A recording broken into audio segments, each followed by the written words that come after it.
Welcome to the Deal Room, the real estate podcast where we dive deep into the latest trends, challenges, and insights in the Los Angeles multifamily real estate industry. I'm your host, Don Favia. On our very first episode, we're bringing in a special guest, Alex Metaxas, one of the top multifamily agents in the San Gabriel Valley. Let's get into it. How did you get started in the business? I was originally in a career of kind of corporate finance type of work, forecasting numbers for a couple of big Fortune 500 companies. And the second company I was at, there was a big layoff. And so I was part of that layoff and wasn't super excited about continuing that type of work. I had actually some experience in multifamily apartments. My father and grandfather owned some apartments, small level apartment stuff. And as a kid, helped my dad, who self-manages, do work on the properties and kind of learn the concept of apartment landlord operations, basically. And obviously you've worked several areas, but your focus is San Gabriel Valley, Pasadena,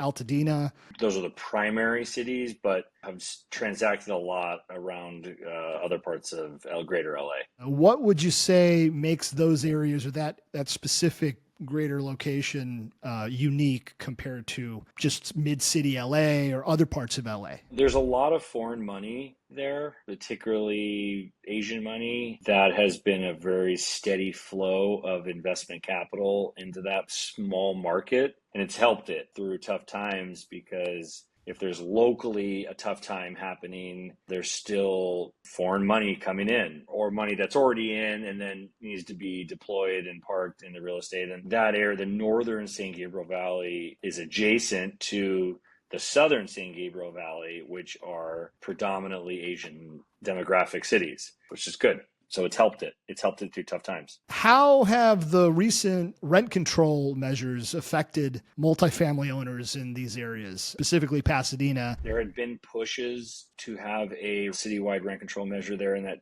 city. In years prior, groups who wanted to see it happen, to my understanding, the way the city charter is written is that you have to get a certain percentage of the city residents to sign towards a measure. If you get it by a certain time during that calendar year, it can be on the November ballot of that same year. And you can start, I think, the year prior. I don't know exact timelines. There have been times where they were trying to get the signatures and they just couldn't get the number they needed. Then California did their statewide, right? Statewide thing, AB 1482, and Pasadena fell into that, obviously, because they didn't have anything in place locally. So that was in play for a few years. And then through COVID, it was workable for landlords. And then it wasn't workable enough for the tenants. They weren't happy. So there's a tenants union group that got well-funded, well-organized, and they got the signatures, they got the number they needed, and it landed on the 2022 November ballot to be voted on.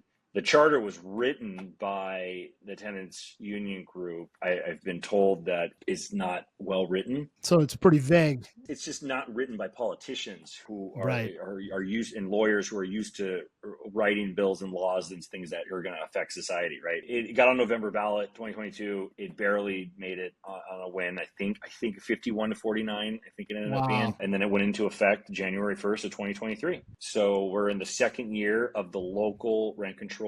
It was Measure H was what on the ballot was Measure H. It's a very, very, very strict stifling rent control measure. It's been argued by many smart legal minds that it's one of the most restrictive and just kind of crazy rent control laws in the whole entire state of California. I would say it's more restrictive than West Hollywood and Santa Monica. And it can be by the rent control board, who makes all the rules and who can just roll anything out.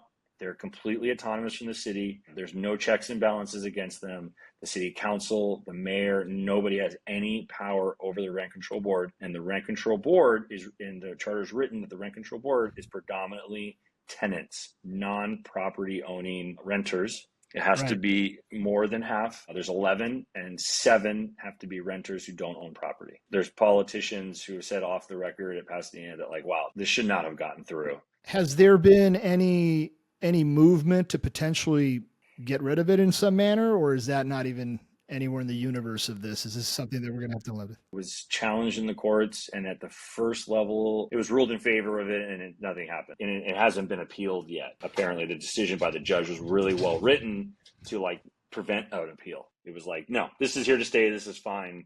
Don't challenge it. What are some of the biggest challenges you're seeing on deals right now and what the owners are facing? The bulk of my career in this area, these cities have had no rent control, no local, no state level rent control. That's curated a type of market and a type of brokering that was, based on that, right? And now it's dramatically changed. And so in the way of when we value a property now, we have to really, really closely look at the existing rent roll and what the rents are of the property. First off, there's a lot less investors. A lot of people are just like not willing to take on a new investment in that kind of environment.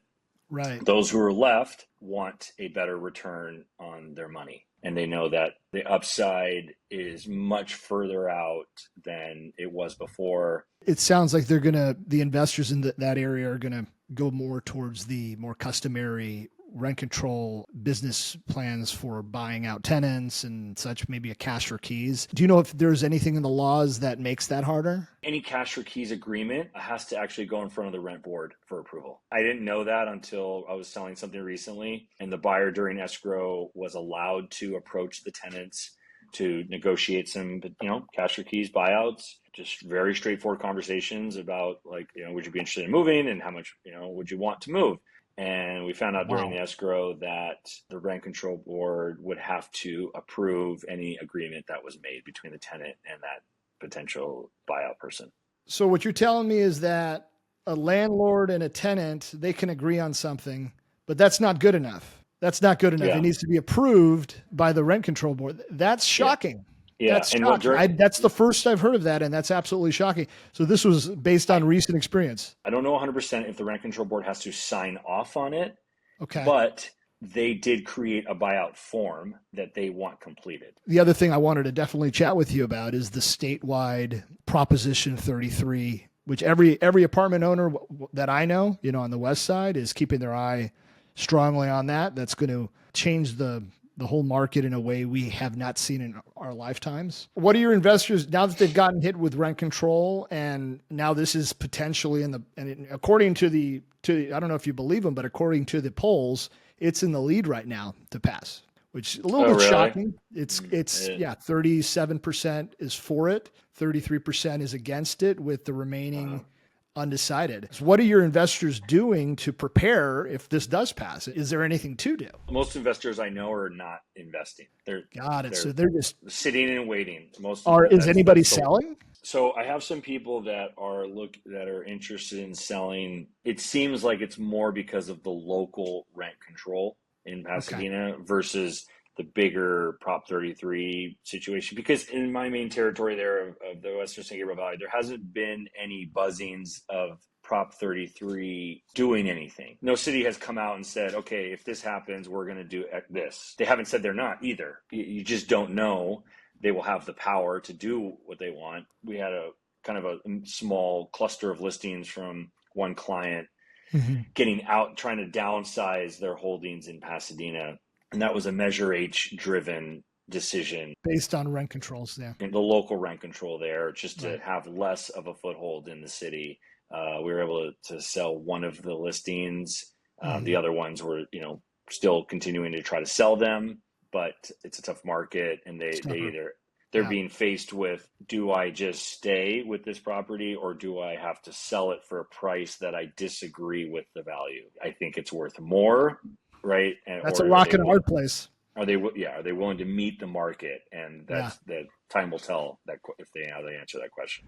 Well, Alex, I wanted to thank you so much for joining us on my debut podcast, The Deal Room. What would you say is the best way for someone to reach you if they needed to speak with you about their property valuation, or if they're just curious about what's happening in the San Gabriel Valley? Sure. My website, www.riacre.com, or I can be emailed directly, which is Metaxas, AMETAXAS @riacre.com. Those are probably the two best ways to reach me if they have questions about anything. Pleasure to have you, and I'll see you soon. Thank you so much, Alex. Thanks for joining us on this debut episode of The Deal Room. Special thanks to Alex Metaxas for sharing his insights. Stay tuned for more engaging conversations with industry pros, and don't forget to subscribe and leave a review. Until next time, I'm Don Favia, and this is The Deal Room. Keep closing deals. Thanks.